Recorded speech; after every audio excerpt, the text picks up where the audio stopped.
Joining us today is Gary Cottle, the Group CEO of Valereum PLC, and Adam Bouktila, the co-founder of RWA.io, following the signing of an MOU with RWA and Valereum. It's all about tokenizing. So welcome to you both. Gary, of course, we speak quite a lot. How are things? Morning, Mark. Yeah, they're good. We're still, running around like crazy people. So lots of stuff going on with an investor who works harder than we do. So that's quite good. Good. But yeah, they're good. And obviously with Adam and Sharif and their team, this is a good first step, right? So we're very happy to have done this. We had been monitoring what they were doing actually for quite a few months. And trying to work out, this is something we thought that we need and the industry needs, and whether you're on the buy side or the sell side or the tool side, right? That all the really important piece of the puzzle. And then, there's no point building it yourself. Our thesis is don't ever go and build something when there's somebody out there that does it a lot better already. And these guys absolutely do everything that's. I think that whether you're an issuer or structurer, or a buyer or a seller, right? You will be interested in RWA.io and their other little businesses that they've got that are added onto that. Okay. Well, Adam, let's talk to you then. Welcome on to StockBox. Just introduce RWA, what you're all about. Yeah, so first of all, happy to be here. So RWA, all about real world assets, so all about tokenization. I got into the space in about 2017 alongside my brother. We used to essentially run infrastructure, kind of mining style operations for many different blockchains. We took that, we started to invest and found multiple different projects, but always in that kind of digital assets, kind of before it was called RWA, it was digital assets or STOs or this kind of thing. So deeply embedded, deeply involved there. We've tokenized over $100 million worth of assets. This is a range of things from bonds, precious metals. We've done trade finance assets. That's actually how we started, was trade finance, invoice finance, inventory finance, and kind of finding these asset originators, bringing the asset on chain, trying to match that with institutional capital. I had a lot more hair when I started this. As you can see, it's quite the journey. But we absolutely love the space. What led us to kind of start RWA.io was basically a need. There's a lot of fragmentation. There's hundreds, if not now, kind of low thousands of projects coming online. It's very hard to find them, very hard to do your due diligence. We wanted to really come at it from the data layer first. So we built up basically, I guess you could describe it as like a Bloomberg Terminal for RWAs, where we kind of track the entire industry. We've got now over 400 projects on the platform, over $300 billion worth of assets that we're tracking. The lion's share of that is stable coins. However, asset tokens are growing slowly but surely. And even in very uncertain kind of crypto times that we're in now, we are still at all-time highs when it relates to the number of total value locked of assets that are coming on chain. So it kind of shows you that even in a down market or somewhat of a down market, tokenization can really be seen as a hedge away from traditional kind of crypto volatility. So yeah, as I said, great to be here. I'm also a father of two. That also drives me, keeps me very busy. But as I said, very bullish on the space and very happy to be working with Valereum now. Good. And of course, tokenizing, for people who are not familiar, is effectively digitizing, putting on-chain assets, real-world assets that then you can track, as you say, and you've got something you can really see on the blockchain, effectively your assets there, which can be used, as we'll come on to in a moment, maybe for borrowing money, for example, or for trading, etc. There's a lot of uses here. How does it work? I mean, your role there, how do you digitize assets? How do you get them on chain? How do you tokenize them? Yeah, it's a good question. And really, we've tried to kind of be agnostic as it kind of relates to the type of asset. So while there are inherent differences between your precious metals and real estate, fundamentally, a lot of the tech layer remains the same. So at our project, Defactor, you can find us at defactor.com. We have all of the infrastructure there to basically bring these assets on chain. And we've built the technology in such a way that it's template based. So we can quite literally sit here, open up the platform, create a template for, let's say, a fixed income product or a real estate product. Mm-hmm. We can then essentially attach that data to the token. It's like attaching your metadata. And then we can bring those assets to many different blockchains. So basically, any blockchain that's coded with the Solidity language, so any EVM blockchain, we can basically deploy assets. And kind of like to say that that's just the start of the journey, right? So you bring the assets on chain, and then what, right? So then you have to get those assets placed on, marketplaces, distribution venues. You have to get them in front of the right investor. And then you've got really nice features like collateralized lending and borrowing, yield distribution. There's a host of reasons why you would do it. And I think most, if not all, of the large financial institutions are now deeply looking into this space because it can be really transformative. Absolutely.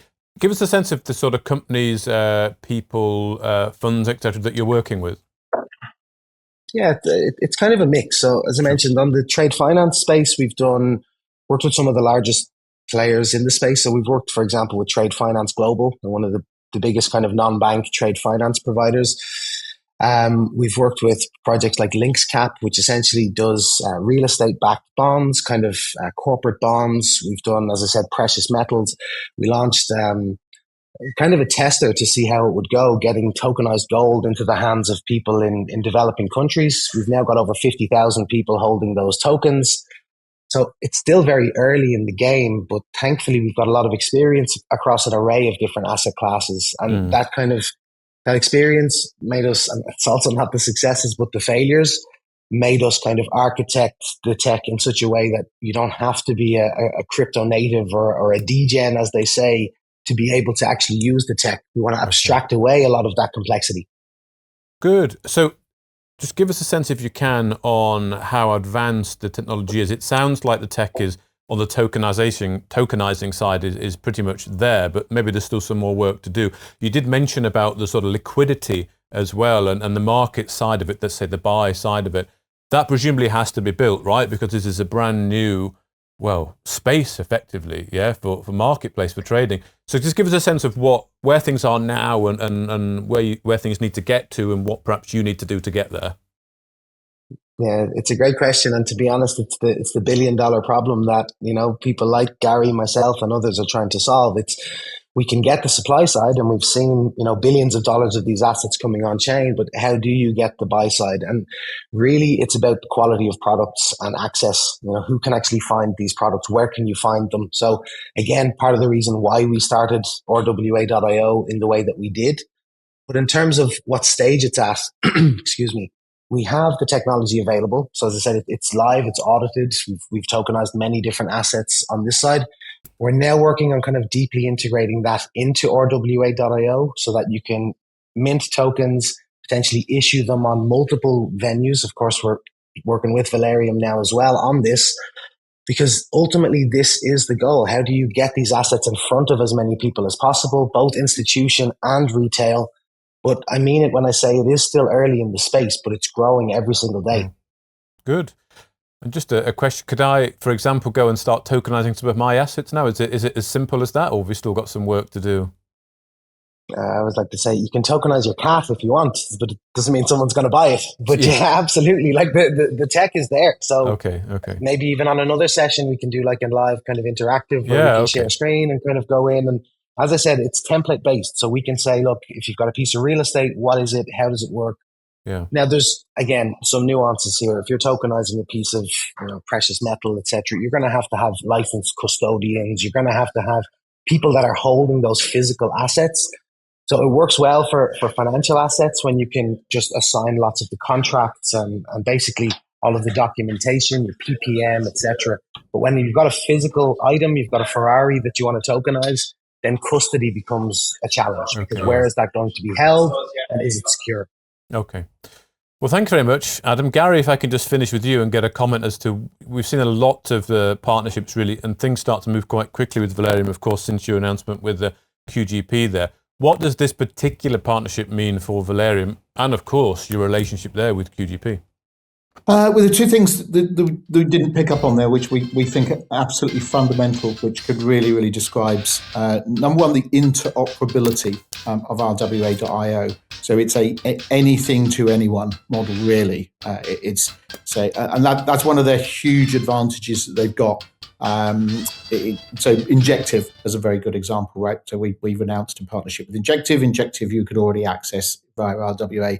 They've got a really neat AI module as well. So they've got a number of things which, if you bring them all together, made it a very easy decision for us to partner up. And obviously, if we get the opportunity to invest in this business, we absolutely will do, right? It's a fabulous business. It accelerates the market. So if you look at the whole tokenomics, the ecosystem, having people like RWA in it allow you to bridge into issuers, into investors, into the toolkits you need to bring the whole thing together. Now, say most people either focus, I think we've discussed before, they either focus on having regulatory coverage like we did. We launched Valereum Markets to give us a regulatory base, or they focus on the other side. And we speak to, or as I think we've discussed with frenemies, like we speak a lot with Chintai and people like that, and the Republic. So bringing the ecosystem together benefits everybody, because everybody, you don't tend to find anyone that's really good at everything on there's multiple sides, not just two sides.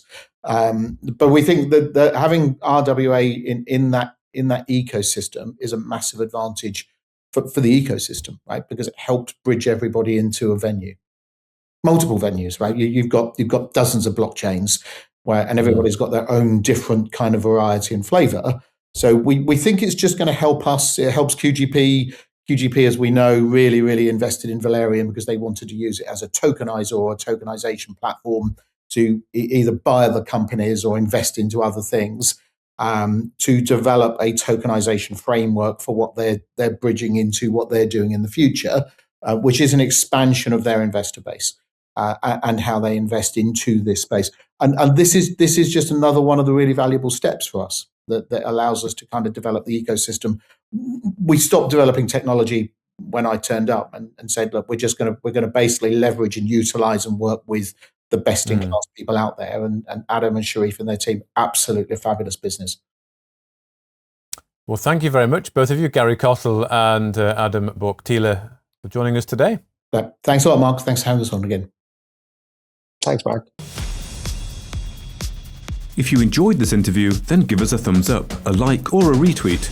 Subscribe to us on YouTube or follow us on Twitter and hit that notification bell to be the first to know when we release new content. There's loads of great content on our website too, across all our programs at stockboxmedia.com.